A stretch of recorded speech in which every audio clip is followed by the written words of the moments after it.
बस का मम्मी? बस का?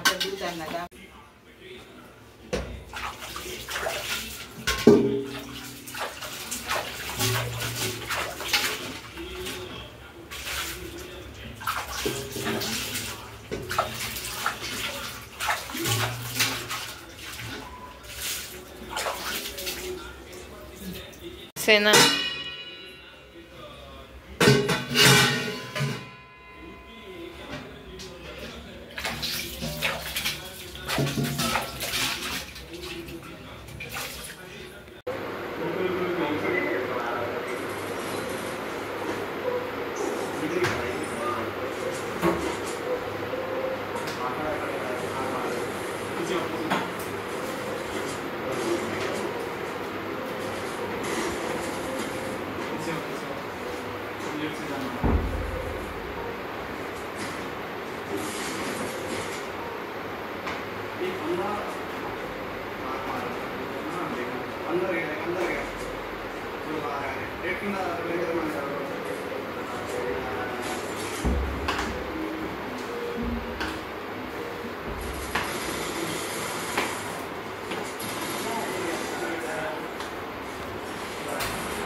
हे बघा, आता हे तगार आहे, तगारांमध्येच मी पापड ठेवलेले आहेत. उन्हात दाखवलं असतं पण आता 3 वाजलेत, तर 3-4 म्हणजे मग लगेच पावसाचं वातावरण तयार झालं तर मग फजिती देऊन जाते, म्हणून इथंच ठेवलेले.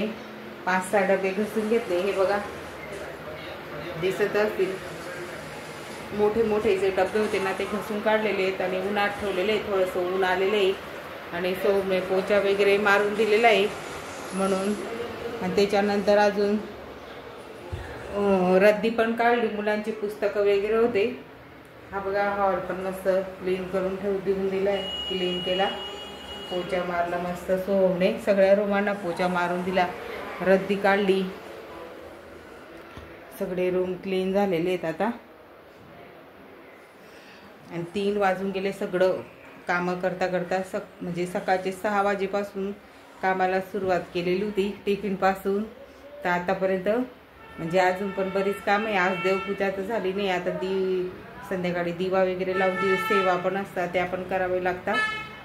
स्वामी चरित्राचे 3 अध्याय किंवा 7 अध्याय पठण करून घ्यायचे आणि ज्या काही सेवा असतात त्या करून घ्यायचा. ललिता सहस्रनाम, श्रीसूक्त, मंत्र, स्तोत्र जे असतात नित्यसेवेमध्ये ते पठण करायचे जितकं होईल तितकं.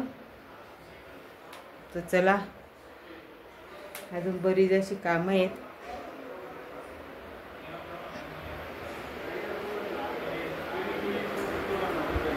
बघा, आता आपली भांडी पण मस्त वाळून गेलेली आहेत.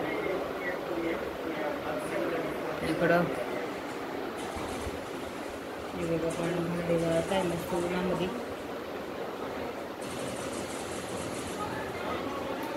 अशा पद्धतीने काम केलं तर म्हणजे जास्त आपली फजिती होत नाही, म्हणजे थकल्यासारखं पण वाटत नाही. पहिल्या दिवशी होतं आपल्याला,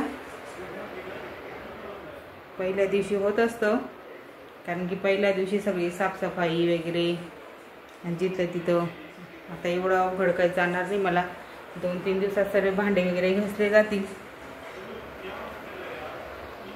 अजून थोडेसे कपडे पण आहेत, ते पण धुवायचे आहेत मला. तर चला, पुढे बघू काय शूट करता आलं तर संध्याकाळचं तुम्हाला दाखवेल.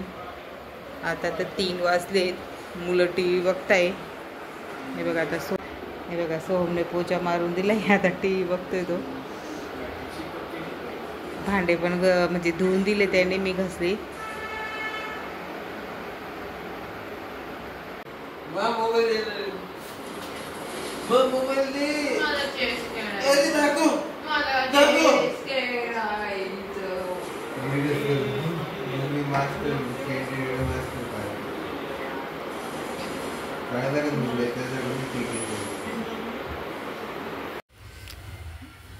बघा काल थोडंसं ऊन आलं तर पटकन मी भांडे घासून घेतले 5-6 डबे आणि सकाळी परत 5-6 डबे घासून घेतलेले आणि जेवढे होतील तेवढे मी भांडे वगैरे घासून घेणारे. कुरड्या पापड एका कढईमध्ये तगारीत काढून घेतलेले आणि समोर दिसत अजून 5-6 डबे घासून घेतलेले आहेत. असंच करून मी रोज 5-6 डबे म्हणजे रॅकची पूर्ण भांडे घासली गेली आहेत. आणि मठाची भाजी केली होती, कोंब आलेले मठ, तर मस्त भाजी झालेली होती. फक्त लसूण तिखट टाकून मी भाजी केली होती. तर सकाळी सर्वांनी नाश्ता केला आणि बघू शकता घसलेले भांडे स्टीलचे आणि नाव टाकून घेतलेले. बाकीचे भांडे बाहेर उन्हात वाळत आहेत डबे आणि अजून परत नाव टाकून घेतले पटकन सापडता म्हणून डबे. आणि कुरड्या पापड पण उन्हात टाकले असे पण केव्हा पण पाऊस येऊ शकतो म्हणून खाली ठेवलेले डबे. सुकले की लगेच भरून गेले. हे बघा भांडे थोडे थोडे करून कुरड्या पापडांचे जास्त डबे भरलेले आहेत.